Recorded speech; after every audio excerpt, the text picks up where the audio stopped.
আপনি কখনো জীবনে সূর্যোদয় দেখেছেন? কত প্রশান্তিদায়ক, কত শক্তিদায়ক হয়। মনের মধ্যে যেন একটা নতুন প্রেরণা দান করে, একটা নতুন উৎসাহ। কিন্তু যদি আপনি উঠতে দেরি করেন, তাহলে আপনি এই সূর্যোদয় দেখতেই পাবেন না। ঠিক এরকমই হয় আমাদের জীবনেও। সুযোগ সূর্যোদয়ের মতো। যদি আপনি আপনার জীবনে দরকারের চেয়ে বেশি অপেক্ষা করেন এই সুযোগের সদ্ব্যবহার করতে, তাহলে এই সুযোগ আপনার অপেক্ষা কখনোই করবে না, তা চলে যাবে। সেই জন্য এদের সামলে রাখুন। সঠিক সময় আসলে এই সুযোগের সদ্ব্যবহার করুন, নিজের কর্মকে সম্পূর্ণরূপে সার্থক করুন। এটাকে এক মুহূর্তের মতো দেখুন। যদি এরকম করেন, তাহলে জীবনও সূর্যোদয়ের মতোই হবে। এতে সন্তুষ্টি থাকবে, গৌরব থাকবে, আর থাকবে শান্তি। রাধা রাধা। আমরা জীবনে এমন অনেক মানুষকে চিনি যারা অত্যন্ত শক্তিশালী, নিজের পরীক্ষা দিতে কখনো পিছপা হন না, খুব কঠোর হন, আত্মপ্রত্যয়ী হন, কিন্তু তাও তারা সাফল্য পান না। কেন? কি কারণ হতে পারে এর? লৌহ মানবের মতো ব্যক্তিত্বের অধিকারী হওয়া সত্ত্বেও তারা সফলতা কেন লাভ করেন না? এবার এটার উত্তর তাদের ব্যক্তিত্বের মধ্যেই লুকিয়ে রয়েছে। লৌহ মানব, লোহা। আপনি কখনো লোহাকে দেখে থাকবেন, অত্যন্ত শক্তিশালী, অত্যন্ত কঠিন, কিন্তু শুধু তখনই যখন সেটা শান্ত থাকে, শীতল থাকে। তাকে উত্তপ্ত করুন, তা আর কঠিন থাকবে না। তার উপরে চিনতে শিখুন সেই চিন্তাগুলো যা ক্রোধ বাড়িয়ে দেয়, আর সেগুলোকে শেষ করে দিন, নয়তো সেই রাগ আপনার পতন অবশ্যই ঘটাবে। রাধা রাধা।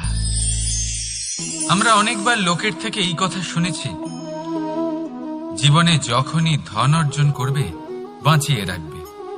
কি হয়, কঠিন পরিস্থিতিতে আপনার খারাপ সময় তা আপনার কাজে আসে।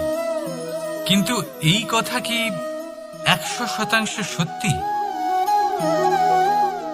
ভাবুন, এই সমস্ত ধন যে আপনি অর্জন করেছেন, তা কি আপনাকে সুস্বাস্থ্য দিতে পারবে?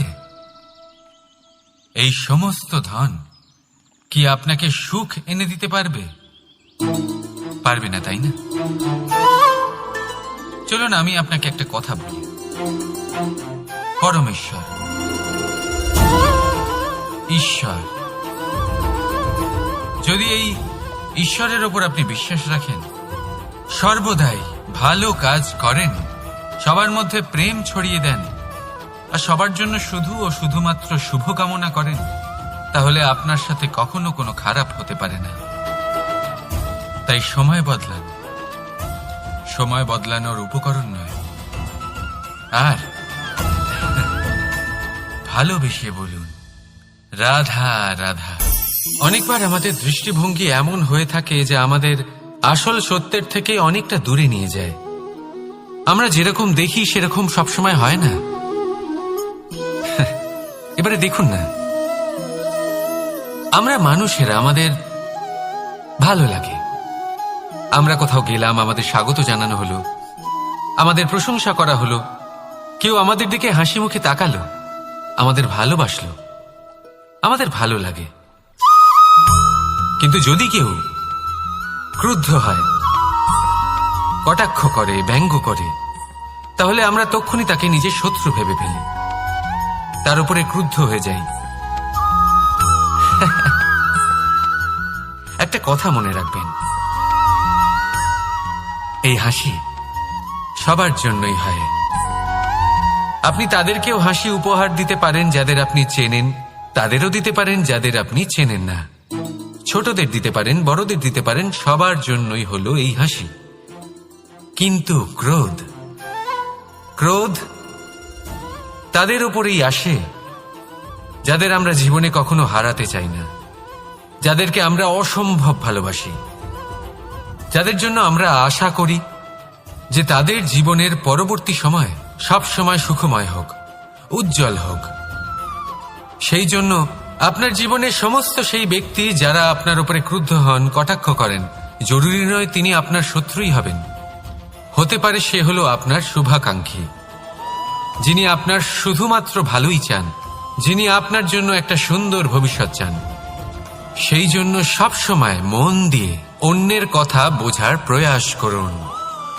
আপনি জানতে পারবেন তাদের কর্মের ধর্ম কি হতে পারে, আপনি জানতে পারবেন তাদের ক্রোধের মর্ম কি হতে পারে।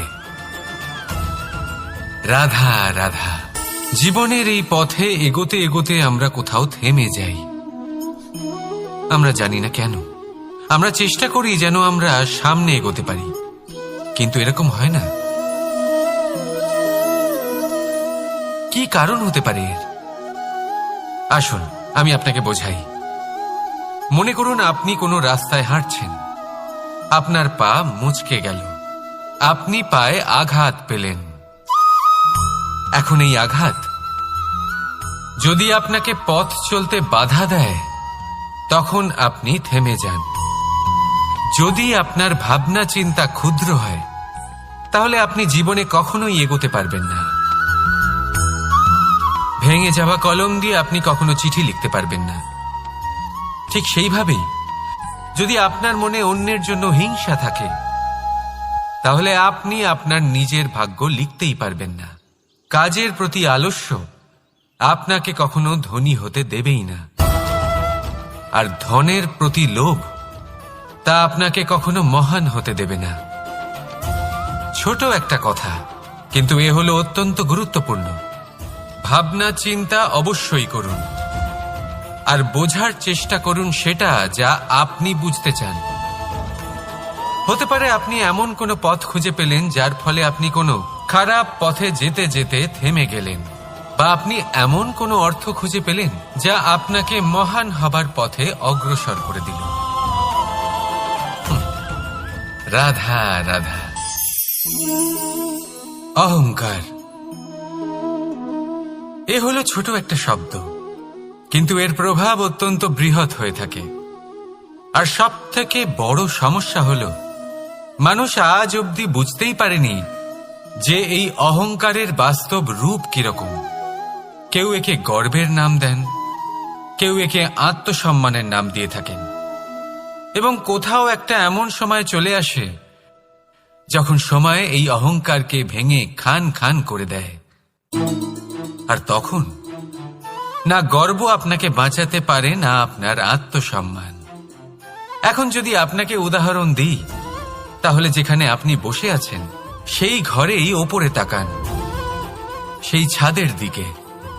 যদি এই ছাদ অহংকার করতে থাকে যে দেখো আমি তো সব থেকে উঁচু জায়গায় আছি, আমার চেয়ে ওপরে আর কেউ নেই, আমি এই ঘরে থাকা সমস্ত ব্যক্তিকে ছায়া প্রদান করি, যদি এই অহংকার এসে যায় তাহলে কি? একবার ভেবে দেখুন, যদি পরের দিন তার উপর আরো একটা তলা বানিয়ে দেওয়া হয় তাহলে কি? এই ছাদ যার নিজের উঁচু হবার অহংকার ছিল, যে সব থেকে ওপরে ছিল, সে এবার পায়ের তলায় চলে এসছে। এটাই হয়ে থাকে। মনে কখনোই অহংকার পোষণ করবেন না। যদি মনের মধ্যে কিছু রাখতে চান, তাহলে প্রেমের ভাব রাখুন, স্নেহ রাখুন। এই অহংকারকে আপনি যা ইচ্ছে নাম দিন, গর্ব হোক, আত্মসম্মান হোক, এর দ্বারা আপনার কোনোভাবেই কোনো লাভ হবে না। তাহলে এই অহংকারকে ত্যাগ করুন, আর আমার সাথে ভালোবেসে বলুন রাধা রাধা। একটা সিদ্ধান্ত। এই জীবনে একটা সিদ্ধান্তের গুরুত্ব কি হতে পারে তা কখনো ভেবে দেখেছেন? একটা সিদ্ধান্ত সেই ভিত্তি হতে পারে যা আপনার পুরো জীবনকে বদলে দিতে পারে। এই সমস্ত সংসারকে বদলে দিতে পারে, ভবিষ্যৎ বদলে দিতে পারে। এই সিদ্ধান্ত যে কোন রাস্তা চয়ন করতে হবে, সেই সিদ্ধান্ত যে কখন সামনে এগোতে হবে আর কখন থেমে যেতে হবে, সেই সিদ্ধান্ত যে কখন যুদ্ধ করতে হবে আর কখন নিজেকে পিছু পা হতে হবে, এই সিদ্ধান্ত হলো খুব গুরুত্বপূর্ণ। আর আপনি তো এই সংসারে একা নন, তাই আপনার একটা সিদ্ধান্ত শুধু আপনার জন্যই নয়, সমস্ত সংসারের জন্য গুরুত্বপূর্ণ হতে পারে। এবার এই সিদ্ধান্ত আপনারই হবে। ভাবনা চিন্তা করে নেবেন, সাফল্য পাবেন। রাধা রাধা। ভবিষ্যৎ। সংসারে এমন কোন ব্যক্তি আছেন যিনি নিজের ভবিষ্যতের বিষয়ে ভাবেন না? যে কেউ ভাবেন আমার ভবিষ্যৎ কিছু এরকম হবে, আমি ভবিষ্যতে এরকম কিছু একটা করব, এই সুবিধা থাকবে, এই আনন্দ পাবো, ইত্যাদি ইত্যাদি। কিন্তু সত্যি বলি, ভবিষ্যতের থেকে বড় ভণ্ড আর কেউ নেই।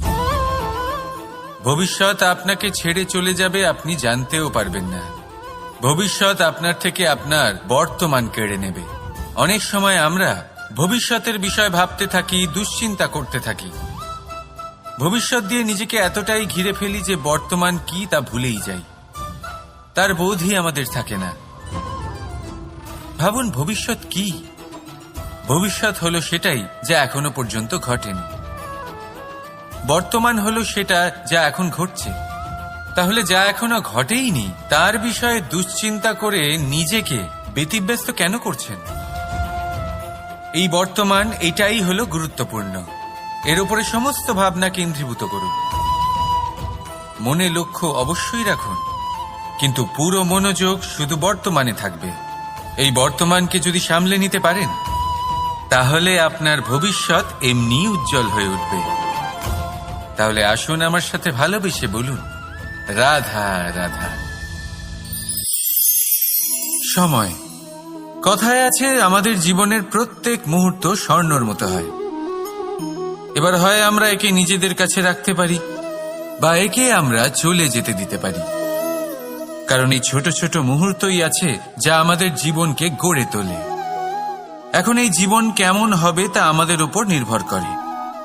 যদি আপনি একটা মুহূর্তের যত্ন না নেন, যদি আপনি এক মুহূর্ত ভালো না বাসেন, যদি আপনি এক মুহূর্ত স্নেহের আনন্দ না উপভোগ করতে পারেন, তাহলে দেখতে দেখতেই আপনার সমস্ত সময় নষ্ট হয়ে যাবে, আপনি জানতেও পারবেন না। অর্থাৎ এই সময় স্বর্ণ হতে পারে না। তবে আমরা একে স্বর্ণ বানিয়ে নিতে পারি আমাদের চেষ্টার মাধ্যমে। এই সময় শুধু একটি লাঙল যা মাটির সাথে লড়াই করতে পারে, আর কিছু নয়। একটা অত্যন্ত গুরুত্বপূর্ণ কথা মনে রাখবেন, আপনার কাছে শুধু সময় আছে। এবার আপনি এটা দিয়ে স্বর্ণ বানাবেন, না ঘুমিয়ে স্বপ্ন দেখে একে নষ্ট করবেন, সিদ্ধান্ত আপনারই। রাধা রাধা। ভগবান। প্রত্যেক কঠিন পরিস্থিতিতে এই নামই আছে যা আমাদের উপায় দিয়ে থাকে। ব্যক্তি যান, ভগবানের পুজো করেন, আরাধনা করেন, ব্রত পালন করেন, মন্দিরে যান, পুজো পাঠ করেন, ভগবানকে জাগিয়ে তোলেন। আর তারপর শুরু হয় সমস্ত প্রশ্ন। হে ভগবান, আমার সাথে এরকম কেন হচ্ছে? কেন আমারই জীবনে এত দুঃখ আছে? আমি কিভাবে এর সম্মুখীন হব? আমাকে কেন এত কষ্ট ভোগ করতে হচ্ছে? হে ভগবান, আমি কি করব?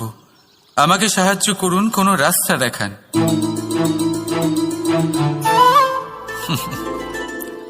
চলুন আমি আপনাকে একটা প্রশ্ন করি। মন্দিরে যাওয়ার চেষ্টা করার আগে আপনি কি জীবনে ততটা চেষ্টা করেছেন যতটা সেই সমস্যাকে দূর করার জন্য দরকার ছিল? দ্বিতীয় প্রশ্ন, ভগবানকে জাগানোর পূর্বে আপনি কি নিজেকে জাগিয়ে তুলেছেন? আপনি কি আলস্য ত্যাগ করেছেন? তৃতীয় প্রশ্ন, ভগবানকে জিজ্ঞাসা করার আগে আপনি কি নিজেকে জিজ্ঞাসা করেছেন যে আমি কেন এত অসফল হচ্ছি? যদি না করে থাকেন তাহলে সবার আগে এটা করুন। আপনি সমস্ত প্রশ্নের উত্তর পাবেন, সমস্ত বিপদের পরিত্রাণ পাবেন। অন্য কোথাও নয়, নিজের ভেতরে তাকিয়ে দেখুন।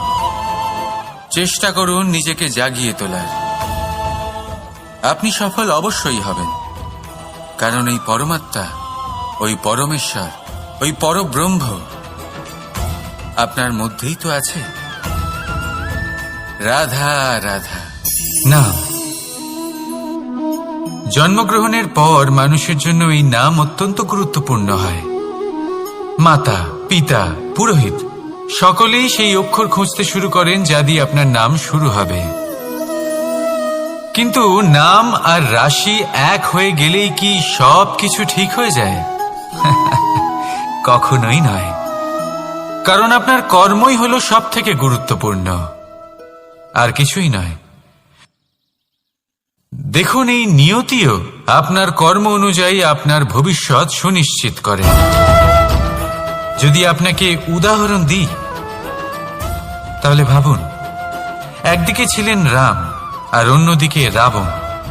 দুজনেরই নাম শুরু হয় র দিয়ে, কিন্তু একজন পেলেন এক ভয়ানক পরিণতি আর অন্যজন সমগ্র সংসারের মনে চিরস্মরণীয় হলেন। তাহলে মনে রাখবেন, নাম নয়, কর্মই হলো শ্রেষ্ঠ। আর যদি তা শ্রেষ্ঠ হয় তাহলে আপনার নাম এমন স্থানে পৌঁছবে যা সংসারের কেউ মুছে ফেলতে পারবে না। তাহলে আসুন আমার সাথে ভালোবেসে বলুন, রাধা রাধা। অনেক সময় যখন আমরা কর্ম করি, সাফল্য লাভ করি, কঠিন পরীক্ষায় উত্তীর্ণ হই, বড় কাজ করি, আমাদের মনে হয় এই সংসার আমাদের একটু প্রশংসা করুক, ভালো লাগে। অনেকবার মনে হয় এটা হলো আমাদের কর্মের ফলই বটে, আমরা আনন্দ পাই। কিন্তু যখন আমরা এই প্রশংসা পাই না, তখন কি হয়? আমরা দুঃখী হয়ে যাই, ভেঙে পড়ি। মনে হয় যেন আমার জন্য কেউ চিন্তাই করে না। এমন মনে হয় যেন আমাদের আনন্দে অন্য কেউ আনন্দই পায় না। অনেক রকম ভাবনা আসে। কিন্তু আমি আপনাকে একটা প্রশ্ন করতে চাই, আপনি যে কাজই করেন না কেন, যে কর্মই করেন না কেন, তা কি শুধুমাত্র প্রশংসার জন্য করেন? যদি এরকম হয়ে থাকে তাহলে সেই ভাবনা এক্ষুনি ত্যাগ করুন, কারণ এই প্রকৃতি আমাদের অন্য শিক্ষা দেয়।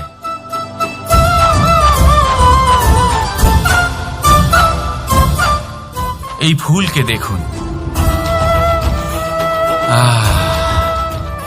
এই যে ফুলের সুবাস, যা আমার মনকে উচ্ছ্বসিত করে তোলে, মনে শক্তির সঞ্চার করে, এই সুগন্ধ। কিন্তু ভেবে দেখুন, ফুলের কিন্তু এই কাজ করার জন্য কোনো প্রশংসারই প্রয়োজন হয় না। এটাই হলো প্রকৃতির শিক্ষা। যিনি সৎ হন, সৎকর্ম করেন, তার কোনো প্রশংসার প্রয়োজন হয় না, কারণ ওনার কর্মই হলো ওনার সুবাস। মনে রাখবেন, আতর নকল ফুলে দেওয়া হয়, প্রকৃত ফুলের তার কোনো প্রয়োজন হয় না। সেইভাবেই আপনিও কর্ম করতে থাকুন শুভ চিন্তা নিয়ে। এই মনকে সব সময় শান্ত রাখুন, স্বচ্ছ রাখুন। যদি এরকম করেন তাহলে আপনার কর্ম এমন সুবাস ছড়াবে যে আপনার জীবনে শুধু এবং শুধুমাত্র আনন্দই থাকবে। তাহলে এই আনন্দ সহকারে বলুন, রাধা রাধা।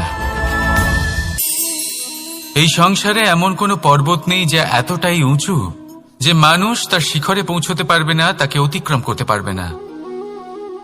এই সংসারে এমন কোনো সাগর নেই যা কিনা এতটাই গভীর যেখানে মানুষ তার তলদেশে পৌঁছে ফিরে আসতে পারবে না। একটা ছোট্ট বরফের টুকরো পর্বতের শিখরে গলে গিয়ে বইতে থাকে, আর দেখতে দেখতেই তা মহানদী গঙ্গায় পরিবর্তিত হয়। এর কারণ কি? এর কারণ হলো প্রচেষ্টা, প্রারব্ধ নয়। এই প্রচেষ্টাই সুনিশ্চিত করে যে আপনার প্রারব্ধ কি হবে। এই সমস্ত কিছু হলো প্রচেষ্টা আর প্রারব্ধের খেলা। আপনার প্রচেষ্টা যেরকম হবে, আপনার প্রারব্ধ সেরকমই হবে। আর আপনার প্রচেষ্টা যদি উচ্চ মানের হয়, তাহলে প্রারব্ধকে আপনার সামনে নত হতেই হবে। কি বলেন? তাহলে আসুন আমার সাথে ভালোবেসে বলুন, রাধা রাধা। অনেক সময় মানুষ অতীতকে দেখেন, আর তখন অহংবোধে পরিপূর্ণ হয়ে ওঠেন। কখনো বর্তমানের দিকে তাকান, ভবিষ্যতের দিকে তাকান, আর পরিতৃপ্তিতে ভরে ওঠেন। কেন বুঝতে পারেন না একটা সহজ কথা? এই যে সৃষ্টি, এই সৃষ্টি হলো একটা বড় চক্র, যা বারংবার আপনার কাছে ফিরে আসবেই। কঠিন থেকে কঠিনতর পরীক্ষায় আপনাকে নিযুক্ত করবে, যাতে আপনাকে উত্তীর্ণ হতেই হবে। যা কাল ছিল তা আজ নেই, এটা সবাই জানেন। যা আজ আছে তা হয়তো কাল থাকবে না, এটাও আপনাকে মেনে নিতে হবে, তাও আবার হাসি মুখে। শান্ত থাকতে শিখুন, আর কখনোই মনের মধ্যে অহংকার উৎপন্ন হতে দেবেন না। হতে শিখুন সেই হিমবাহের মতো। হয়তো এই জন্যই এত শীতল থাকে, কারণ ও জানে গতকালও জল রূপে ছিল, আজ বরফ রূপে হয়তো আছে, কিন্তু কাল পুনরায় সে জলেই পরিণত হবে। নিজেকে শান্ত রাখুন। হয়তো আজ আপনি সাফল্যের শিখরে আছেন, হয়তো বা নেই। আপনাকে প্রত্যেক দিন অবশ্যই দেখতে হবে। শুধু নিরন্তর প্রচেষ্টা করতে থাকুন, প্রত্যেক পরিস্থিতির জন্য তৈরি থাকুন, আর একে ভারসাম্যে রাখতে শিখুন। আপনার কাল হোক, আজ হোক বা আগামীকাল, আপনার ভালো দিন হোক বা খারাপ দিন, সব পবিত্র হয়ে যাবে। তাহলে আসুন আর আমার সাথে ভালোবেসে বলুন, রাধা রাধা। দোল উৎসবে এই সমগ্র সংসার রং নিয়ে খেলা করে, কিন্তু এই রঙের সারমর্ম এই সংসার কি জানে? কখনো দেখেছেন একটা চিন্তিত মুখ শুধুমাত্র রঙের স্পর্শ পেয়ে আনন্দিত হয়ে ওঠে? দোলে আমরা কি করি? পুরাতনকে ত্যাগ করি আর নতুনকে স্বাগত জানাই। শিশিরকে বিদায় জানিয়ে এক নতুন ঋতুকে আগমন জানাই। দুশ্চিন্তা দূর করে আসার নতুন রঙে রঙিন হয়ে ওঠা, নিজেকে আনন্দিত করা, এটাই তো হলো দোল। এবার দোলের একটা ব্যাপার আছে, দুটো রঙে একসাথে রঙিন হওয়া যায় না। একটা রং উঠলে তবেই আরেকটা রং লাগা সম্ভব। আরো একটা প্রশ্নও রয়েছে, কোন রংকে তুলে দিয়ে কোন রং মাখানো যেতে পারে? যদি আপনাকে উদাহরণ দিই, লোভের এই রং, তা যতক্ষণ লেগে থাকবে আনন্দের রং লাগতে পারবে না। যা হয়েছিল দ্বারকাবাসী এবং সামন্তক মণির মধ্যে। ভ্রান্তির রং যতক্ষণ লেগে থাকবে সত্যের রং লাগতে পারবে না, যা হয়েছে রুক্মিণীর সাথে। আর হিংসার এই রং যতক্ষণ লেগে থাকবে প্রেমের রং ততক্ষণ লাগতেই পারবে না, যা হয় আপনার আমার সবার সাথে। তাহলে আসুন একসাথে মিলে দোল পালন করি এবং সবকিছুর উপরে বিজয় লাভ করি। অন্ধকারের স্থানে আলোর, ভ্রান্তির স্থানে সত্যের, হিংসার স্থানে প্রেমের, আর লোভের স্থানে আনন্দের এই সুন্দর রং মাখাই। শত্রুতা, ঘৃণা, হিংসা, এই সব কিছু ত্যাগ করি আর সকলের সখা হয়ে উঠি। আর ভালোবেসে বলি, শুভ দোল। হ্যাঁ, ওটা তো আমরা অবশ্যই বলবো, রাধা রাধা। সংসারে অনেক সময় এরকম হয় যে আমরা খুব সমস্যায় থাকি, খুব বিপদের মধ্যে থাকি, আর সেই সমস্ত মানুষ যারা আমাদের কাছের মানুষ, আমাদের আপনজন, তারা আমাদের ত্যাগ করে চলে যান। আমরা এই সময় দুঃখ পাই, নিরাশ হয়ে পড়ি এবং একা একাই সেই সমস্যাকেও কাটিয়ে উঠি। এবার পরিস্থিতি যেমন খুশি হোক না কেন, সেই সব মানুষ যারা এমন সময় আপনাকে ত্যাগ করেছেন, তাদের প্রতি ক্রুদ্ধ হওয়া, অভিমান করা, এটা অনুচিত। আমি বলবো তাদের প্রতি কৃতজ্ঞ থাকুন। আমি বলবো তাদের ধন্যবাদ জানান যে তারা এমন সময় আপনার সঙ্গ ত্যাগ করেছেন যখন আপনার তাদের সব থেকে বেশি প্রয়োজন ছিল। কারণ দেখুন, হয় তাদের বিশ্বাস ছিল যে আপনি নিজেই এই বিপদ থেকে বেরিয়ে আসতে পারবেন, বা তাদের ত্যাগ করার জন্য আপনি নিজের উৎসাহ বাড়িয়ে তুললেন, আপনি নিজের শক্তি বাড়ালেন এবং নিজে সেই সমস্যা থেকে বেরিয়ে আসলেন। নিজের খারাপ সময়কে আপনি নিজেই ভালো সময় করে তুললেন। শেষ পর্যন্ত আপনি আরো শক্তিশালী হয়ে উঠলেন, আরো শ্রেষ্ঠ হয়ে উঠলেন।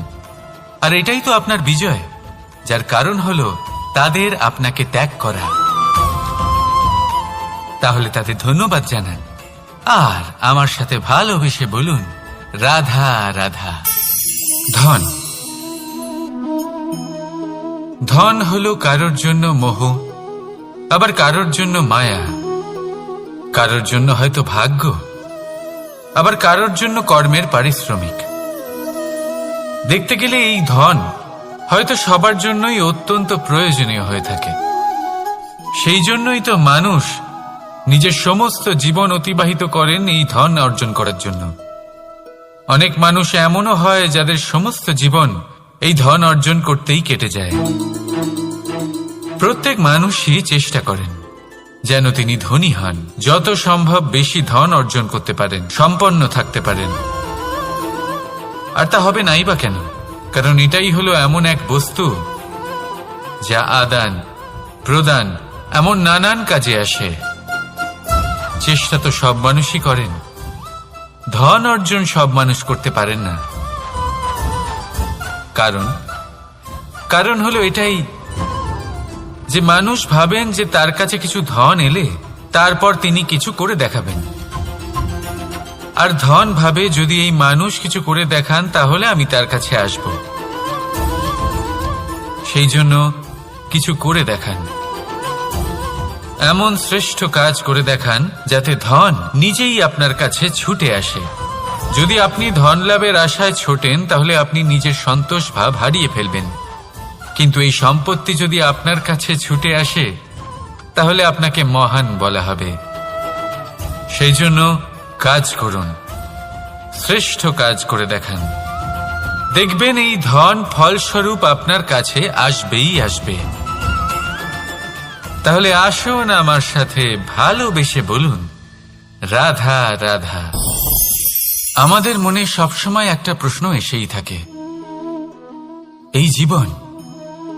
এই জীবন যা কিনা ঈশ্বর আমাদের দিয়েছেন, একটা জীবন, ঈশ্বর এক আত্মা দিয়েছেন পৃথিবীতে বাঁচার জন্য। যতদূর আমরা জানি আমাদের কাছে একটাই জীবন রয়েছে। আমরা ভাবি এই জীবন গুছিয়ে কিভাবে রাখা যায়।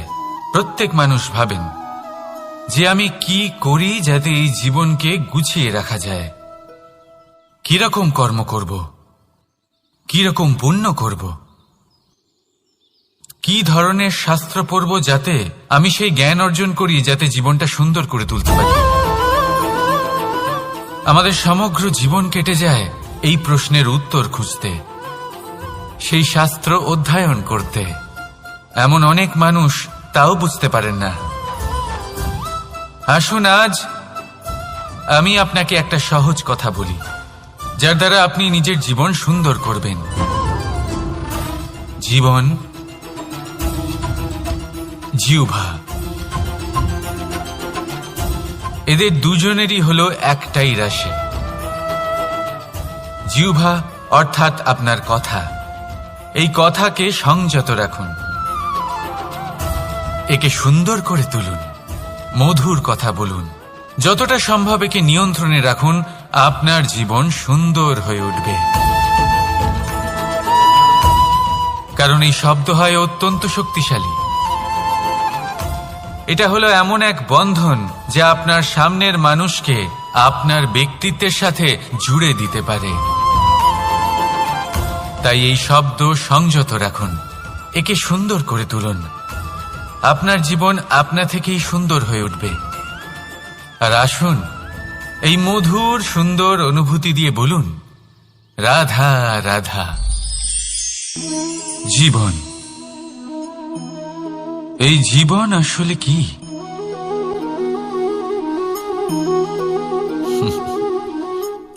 এই প্রশ্ন সবার মনেই এসে থাকে। সবার মন এই প্রশ্নের জন্যই চিন্তিত থাকে। এই জীবন আসলে কি? এর উদ্দেশ্য আসলে কি? কি করা যেতে পারে এই জীবনে? এই জীবন কি কিছু পাওয়ার, নাকি এই জীবন কিছু হারাবার? এই জীবন কি আসলে সেটাই যেখানে আমাদের পরমাত্মার খোঁজ করা উচিত, নাকি আমাদের ধাবিত করা উচিত নিজেদের স্বপ্নের লক্ষ্যে? এই জীবন আসলে কি? এই জীবন আসলে অত্যন্ত সরল। এ হলো শান্ত জলের মতো। একটা আয়নার মতো এই জীবন। এই জীবন আসলে ঠিক যেন এক আয়নার মতো। আয়না কি করে? আপনাকে সেটাই দেখায় যা আপনি করে থাকেন। আপনি হাসি মুখে আয়নার দিকে তাকান, আয়না আপনাকে আপনারই মুখ দেখাবে, সেই হাসি সমেত। আপনি রেগে গিয়ে আয়নার দিকে তাকান, আয়না আপনাকে সেটাই দেখাবে। আপনি প্রসন্নভাবে হেসে আয়নার দিকে তাকালে আয়না আপনাকে সেটাই দেখাবে। এটাই হলো জীবন, একটা আয়নার মতো। আপনি এটা ভাববেন না যে এই জীবন আপনাকে কি দিয়েছে, বরং এটা ভেবে দেখুন যে আপনি এই জীবনকে কি প্রদান করেছেন। যদি আপনি এই জীবনকে সুখ প্রদান করেন, আনন্দ দিতে পারেন, ভালোবাসা দিতে পারেন, তাহলে এই জীবনও আপনাকে সুখ, আনন্দ আর ভালোবাসাই দেবে। তাহলে আসুন এই সুখ, আনন্দ আর ভালোবাসা দিয়ে বলুন, রাধা রাধা। ধরিত্রীর বুকে গজিয়ে ওঠা এই দুব্ব ঘাস দেখেছেন? দুব্ব ঘাস, যা আমাদের পাকে শীতল রাখে। এতে যদি বসেন তাহলে মনে হবে নরম কোথাও বসে আছেন। এত ছোট হলেও কিন্তু এর মধ্যে গুণ আছে অনেকগুলি, আর যতটা ছোট এটা ততটাই বড় শিক্ষকও। কিভাবে? ভাবুন, পাতা ঝরার মরশুমের পরে সমস্ত পাতা একত্রিত হয়ে থাকে। একটা ছোট ফুলকি সবাইকে জ্বালিয়ে দিতে পারে, সমস্ত পাতা পুড়ে ছাই হয়ে যায়। কিন্তু এই ঘাসের কিছুই হয় না, সে যেমন ছিল তেমনই থাকে। কারণ কি হতে পারে? প্রথম কারণ, এরা ছোট হয়। দ্বিতীয় কারণ, এরা বিনম্র হয়, বড়ই সহজে দমে যায় এরা। তৃতীয় কারণ, এদের মধ্যে নমনীয়তা থাকে। আপনিও নিজেকে এরকমই বানিয়ে ফেলুন। কখনো নিজেই নিজেকে কারোর থেকে বড় মনে করবেন না। নিজের এই মনকে বিনম্র রাখুন। এবং সব থেকে বড় কথা, নিজের এই মনে সহানুভূতি, প্রেম আর বিশ্বাসের নমনীয়তা বজায় রাখবেন। যদি এরকম করতে পারেন তাহলে জীবন সবসময় সুখে কাটবে। রাধা রাধা।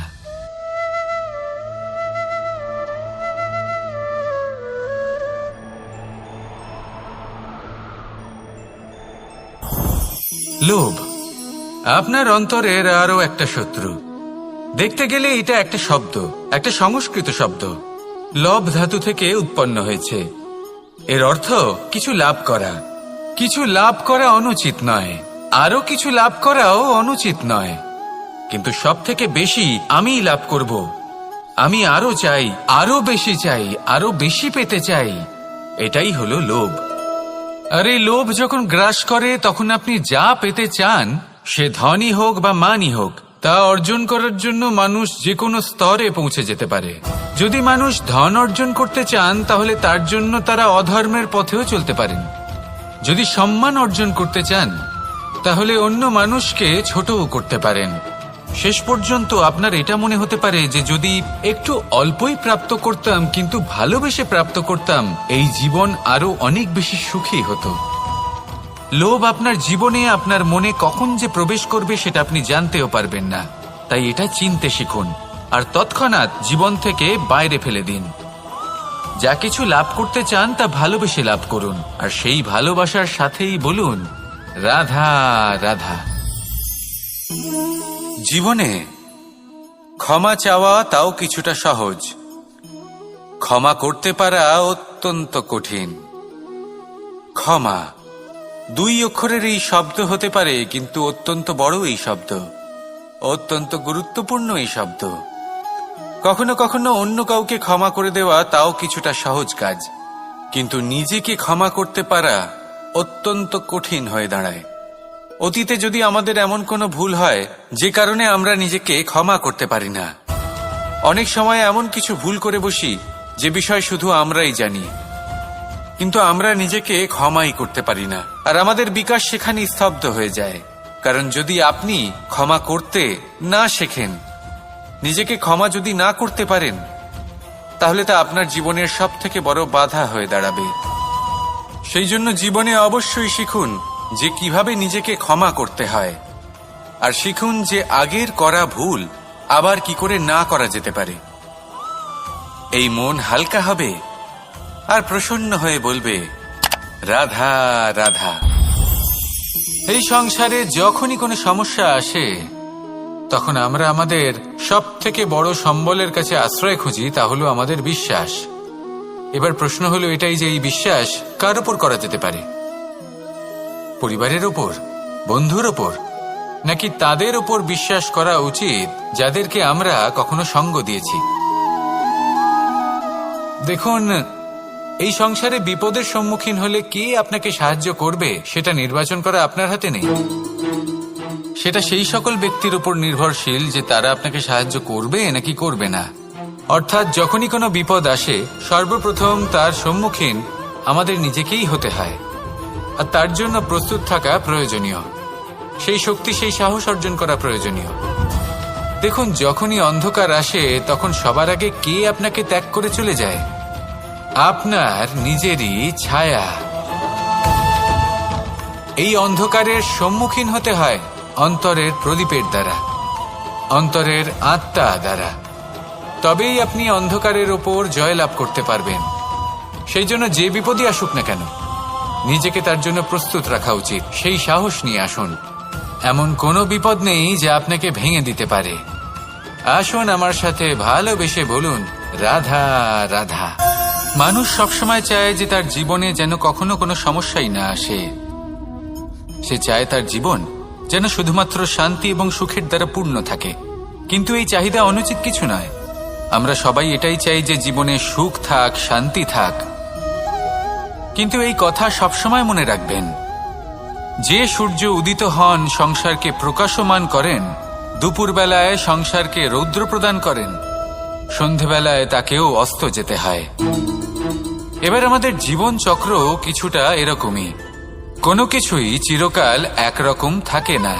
কখনো এই নদীকে দেখুন, যা বয়ে চলেছে। এই নদী যা বয়ে চলেছে, তার পথেও অনেক বিপদ আসে। বড় বড় পাথরের সম্মুখীন হয়ে তাকেও সামনে এগিয়ে যেতে হয়। একটি পুকুর যা চারদিক থেকে ঘেরা, তার জীবনে কিন্তু কোনো সমস্যা নেই। কিন্তু এই সংসারে পুকুরের পুজো করা হয় না, পুজো করা হয় নদীকে। মনে রাখবেন, সমস্যার ঊর্ধ্বে তিনি উঠতে পারেন যিনি সমাধি লাভ করেছেন, যিনি এই সংসারেই নেই। যিনি এই সংসারে আছেন এবং জীবিত আছেন, তার জীবনের সমস্যা হলো শ্বাসবায়ুর মতোই গুরুত্বপূর্ণ। আসুন আমার সাথে ভালোবেসে বলুন, রাধা রাধা। আজ আমি আপনাকে একটা ছোট্ট কাহিনী শোনাবো। একবার আমি, রাধা আর দাদা, আমরা তিনজনে মিলে লুকিয়ে একটা উপবনে গেলাম আম পেড়ে খেতে। অনেক পরিশ্রম করে আমরা ওখানে পৌঁছলাম, আর আমরা আশ্চর্যচকিত হয়ে গেলাম এটা দেখে যে এবার তো আম পাকেইনি। এবার দাদা কি করলেন, একটা আম পাড়লেন আর সেটা চাখলেন, আর উনি নিরাশ হয়ে পড়লেন। উনি বললেন যে এটা তো খুবই টক। তারপর রাধা একটা আম পাড়লো আর সেটা চেখে দেখল, আর রাধা উৎসাহিত হয়ে পড়ল। আমি রাধাকে জিজ্ঞেস করলাম, কি হয়েছে, তুমি এত উৎসাহিত কেন? তখন রাধা বলল যে এবার এত বেশি টক আম হয়েছে যে এগুলো দিয়ে আমরা আচার বানাবো। তাহলে দাদা ওখান থেকে বেরিয়ে গেলেন নিরাশ হয়ে এবং খালি হাতে। রাধাও ওখান থেকে বেরিয়ে গেল কিন্তু উৎসাহিত হয়ে, আর অনেকগুলো কাঁচা আম সাথে নিয়ে। এর থেকে আমরা কি শিক্ষা পেতে পারি? যে প্রত্যেকটা স্থানে এমন কিছু রয়েছে যেখান থেকে আমরা কিছু একটা শিক্ষা লাভ করতে পারি, যা আমাদেরকে বিকাশের পথে নিয়ে যেতে পারে। এই শিক্ষা প্রত্যেক স্থানে আছে। সবকিছু আমাদের দৃষ্টিভঙ্গির উপর নির্ভর করছে। যখনই আমাদের জীবনে, আমাদের সম্পর্কে কোনো সমস্যা, কোনো বিপদ আসে, তখন বেশিরভাগ মানুষ সেই বিষয় নিয়ে দুঃখী হয়ে পড়েন। আর কিছু মানুষ এমনও থাকেন যারা শেষ পর্যন্ত তার সমাধান করেন। বিপদকে পরাজিত করেন, সম্পর্কগুলিকে আবার জুড়ে দেন। যদি আপনি সুখের খোঁজ করেন তাহলে আপনি সুখ অবশ্যই পাবেন, প্রসন্নতা অবশ্যই পাবেন। যদি আপনি দুঃখ খোঁজেন তাহলে দুঃখ অবশ্যই পাবেন। এবার আপনি কি খুঁজতে চান সেই চয়ন আপনারই। আসুন আর আমার সাথে ভালোবেসে বলুন, রাধা রাধা। কখনো কোনো প্রজাপতিকে উড়তে দেখেছেন? কি সুন্দর উড়ে বেড়ায় সে, এক ফুল থেকে অন্য ফুলে, এক পাতা থেকে অন্য পাতার ওপর। কিন্তু সে কিভাবে উড়তে শেখে কখনো ভেবেছেন? জন্ম থেকেই কিন্তু প্রজাপতির ডানা থাকে না, ও কিন্তু ছোট্ট একটা ডিমের আকারে জন্ম লাভ করে। তারপর সেই ডিমটি ভেঙে একটি কীট বাইরে আসে।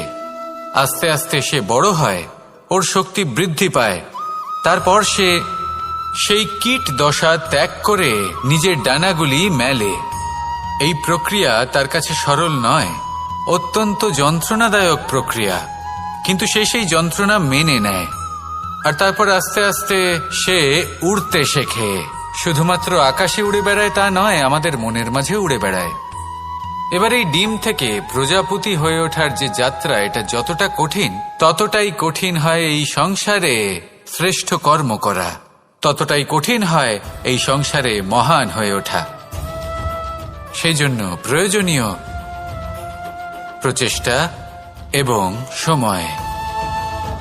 নিরন্তর প্রচেষ্টা করতে থাকুন, পর্যাপ্ত সময় নিন এবং আপনি নিজেকে এই আকাশে উড়ন্ত অবস্থায় পাবেন। আসুন আমার সাথে ভালোবেসে বলুন, রাধা রাধা রাধা রাধা। আপনারা হয়তো ভাবছেন কি আশ্চর্য ব্যাপার, প্রত্যেকবার আমি কথা শেষ হওয়ার পরে রাধা রাধা বলি। এইবার আমি আগেই বলে দিলাম।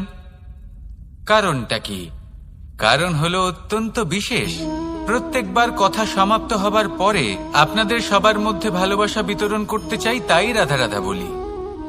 কিন্তু এইবার এই নতুন এবং বিশেষ সূত্রপাতে প্রথমে প্রেম বিতরণ করা অত্যন্ত আবশ্যক। এবার একটা বিষয় আছে যা জানেন হয়তো সকলেই, কিন্তু বুঝতে খুব কম জন পারেন। এই প্রেম, এই আনন্দ, এই সকল কিছুর সূত্রপাত হয় নিঃস্বার্থ আবেগের দ্বারা। ঠিক যেমন একজন মাতাকেই দেখে নিন। যখনই একজন মাতা সন্তানকে জন্ম দেন, তখন এই সংসার ভুলে যায় যে তার জন্য এটা একটা নতুন জন্ম। কারণ একজন নারী তখন একজন মাতৃরূপে নতুন ভাবে জন্ম নেন। একজন নারী স্ত্রী ও গৃহবধূ রূপে কিছু অধিকার লাভ করে থাকেন, কিন্তু তিনি যখন মা হয়ে যান তখন তিনি শুধুই দান করতে শেখেন। নিজের সন্তানের জন্য কত কিছুই না করেন, তাকে বাৎসল্যের সাগরে ভাসিয়ে নিয়ে যান। এই সংসারে রাজকুমার জন্ম নিতেই পারেন, তাকে রাম এবং লক্ষণ কিন্তু মায়েরাই বানিয়ে তোলেন। একজন গোয়ালা জন্ম নেয়, তাকে দ্বারকাধীশ একজন মাই বানিয়ে তোলেন। পিতা হলেন সেই পর্বত যার একটা অংশ হলো তার সন্তান, কিন্তু মা হলেন সেই শিল্পী যিনি একটা পাথরকে খোদাই করে এমন এক মূর্তি গড়ে তোলেন যাকে সকলে পূজনীয় মনে করেন। তাহলে স্মরণ করুন সেই সকল মুহূর্ত যেগুলি আপনি নিজের মাতার সাথে অতিবাহিত করেছেন। অনুভব করতে পারবেন যে কিভাবে এক মুহূর্তেই এই মন প্রফুল্ল হয়ে ওঠে। এবারের কারণ কি? এর কারণ হলো এই জীবনের আসল দ্বারই হলো মমতা।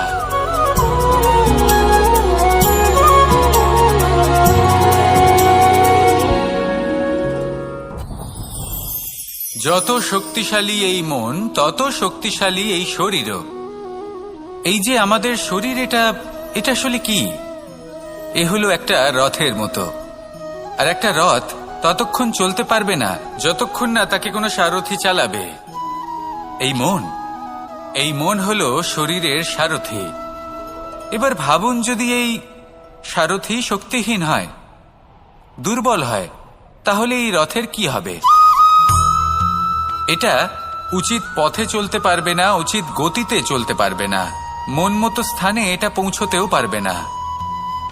সেই জন্য মনের শক্তি অত্যন্ত প্রয়োজনীয়। এবার মনের শক্তি আমরা কোথা থেকে লাভ করি? দৃঢ়তার শক্তি থেকে। এবার এই শক্তি আমরা কিভাবে বাড়াতে পারি?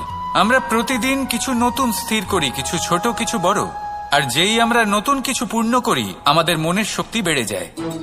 আর যদি পূর্ণ না করতে পারি, মনের শক্তি কমে যায়। একটা দেওয়ালের মতো ছোট ছোট ছোট ছোট শিলা আমরা একটার পর একটা স্থাপন করে একটা দেওয়াল তৈরি করি।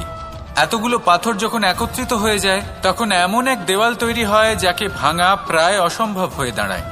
সেরকমই হয় মন এবং দৃঢ়তা। ছোট ছোট কাজ করে নিজের লক্ষ্য পূর্ণ করুন। এই লক্ষ্য যদি পূর্ণ হয়, তবে মনের শক্তি বাড়বে।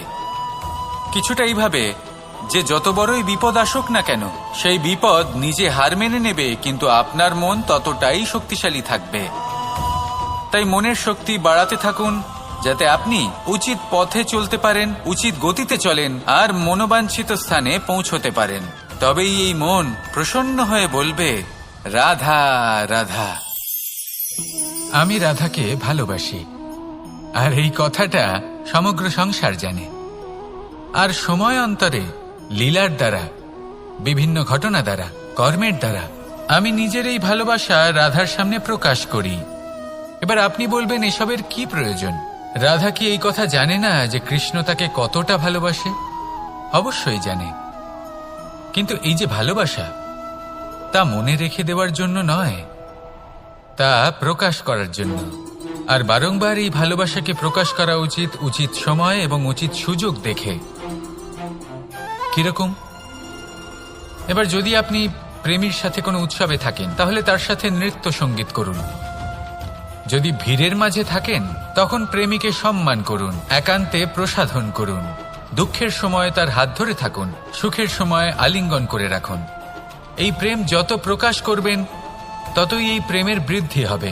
এই প্রেম আরো বেশি গভীর হবে, অটুট হবে। তাই এই প্রেমকে মনে নয়, আপনার জীবনে স্থান দিন। মন খুলে প্রকাশ করুন আর আমার সাথে ভালোবেসে বলুন, রাধা রাধা। মুঠো হাতের শক্তি বেশি, মুঠো খুললেই তা দুর্বল। তা এমন কি থাকা উচিত এই বন্ধ মুঠোয় যা লাখের সমান? মানসিকতা এবং স্বপ্ন। মানুষ জন্মগ্রহণ করে, তার মানসিকতা সময়ের সাথে উন্নত হয়। মানসিকতা অনুযায়ী সে স্বপ্ন দেখে, আর সেই স্বপ্ন সার্থক করতে সে পরিশ্রম করতে থাকে। কিন্তু খুব গুরুত্বপূর্ণ একটা কথা আছে যা আপনার মনে রাখা উচিত। আপনার এই মানসিকতা, আপনার এই স্বপ্ন, তা যেন আপনার নিয়ন্ত্রণে থাকে। আপনার বন্ধ মুঠোয় যেন এর লাগাম থাকে, আপনি যেন এর প্রভু হন। যদি তা হয়, তবেই আপনি লাভবান হবেন। যদি এরা আপনাকে নিয়ন্ত্রণ করতে থাকে, যদি আপনার মুঠো খুলে যায়, না পথ আপনার নিয়ন্ত্রণে থাকবে, না মানসিকতা থাকবে, না স্বপ্ন নিয়ন্ত্রণে থাকবে। আর যদি তাই হয়, তাহলে আপনি আপনার ভবিষ্যৎ নষ্ট করে ফেলবেন। তাই নিয়ন্ত্রণ করতে শিখুন নিজের বিচার বুদ্ধি, নিজের মানসিকতা, নিজের স্বপ্নকে। নিজের এই স্বপ্ন পূরণ করুন আর আমার সাথে ভালোবেসে বলুন, রাধা রাধা। আমার কাছে যশোদা মা যেমন, আমার কাছে দেবকী মা যেমন, আমার কাছে ঠিক তেমনই হলেন গোমাতা। এবার ভেবে দেখার বিষয় হলো এটা, যে এই সংসারে অসংখ্য প্রাণী আছে। একজন গাইকে একজন মায়ের মর্যাদা কেন দেওয়া হয়? তাহলে এর অনেকগুলো কারণ আছে। এই গাই অর্থাৎ গোমাতা, এনারা হলেন অত্যন্ত শান্ত, শান্তি প্রিয়, কখনো কারোর কোনো ক্ষতি করতেই পারেন না। গোমাতা যে দুধ নিজের বাছুরকে পান করান, সেই দুধই আমাদেরও দেন। সেই দুধ পান করে আমরা শক্তি লাভ করি। এই দুধ থেকে আমরা মাখন, ঘি, পায়েস, এইসব সুস্বাদু খাবার লাভ করি। গোমাতার গোবর আমাদের জ্বালানি হিসেবে সাহায্য করে, যার ফলে খুব কম সংখ্যক কাঠ ব্যবহার করা যায় এবং বেশিরভাগ জঙ্গল সুরক্ষিত থাকে। গোমাতার গোমূত্র সেটাও আমাদের কাছে লাভজনক। এর দ্বারা আমরা অনেক রোগ থেকে মুক্তি লাভ করতে পারি। গোমাতা যখন একটি বাছুরকে জন্ম দেন তখন সেই বড় হয়ে আমাদের ক্ষেত কর্ষণ করে। সেই জন্য গাইকেও জীবনে মায়ের মর্যাদা দেবেন। যতটা সম্ভব তাকে সেবা করুন এবং ভালোবেসে তাকে পালন করুন। এই মন নিজে থেকেই প্রসন্ন হয়ে বলবে, রাধা রাধা। ধন, সম্পদ, ঐশ্বর্য, মানুষ হয় নিজের সৌভাগ্যের দ্বারা এগুলো লাভ করে থাকেন বা কর্মের দ্বারা। সৌভাগ্য আসলে কি? গ্রহের দশা যা প্রত্যেক মুহূর্তে বদলাতে থাকে। কর্মের মাধ্যমে যখন আপনি ধন অর্জন করেন তখন সেই ধন আপনার আগামী প্রজন্ম লাভ করে। সেটা হয় সে ভোগ করে বা তার জন্য তার ভোগান্তি হয়। আর এটা নির্ভর করছে আপনার কর্মের ওপরে। কি কর্ম করেছেন আপনি সেই ধনকে লাভ করার জন্য। যদি আপনি সৎ পথে চলেন, নিষ্ঠা ভরে আপনি কর্ম করে থাকেন এবং তার ফলে আপনি ধন অর্জন করে থাকেন, তাহলে আপনার আগামী প্রজন্ম সেটা ভোগ করবে, সেটা প্রয়োগ করবে নিজের বিকাশের জন্য। কিন্তু যদি আপনি কুকর্ম করে থাকেন, কোনো রকম ছলনা করে থাকেন এই ধন লাভ করার জন্য, তাহলে 100% আপনার আগামী প্রজন্মকে এর জন্য ভুগতেই হবে। তাহলে আপনি কি চাইবেন? যে আপনার আগামী প্রজন্ম সুখ ভোগ করবে নাকি আপনার কুকর্মের পরিণাম ভোগ করবে? নির্বাচন আপনারই। আসুন আমার সাথে ভালোবেসে বলুন, রাধা রাধা।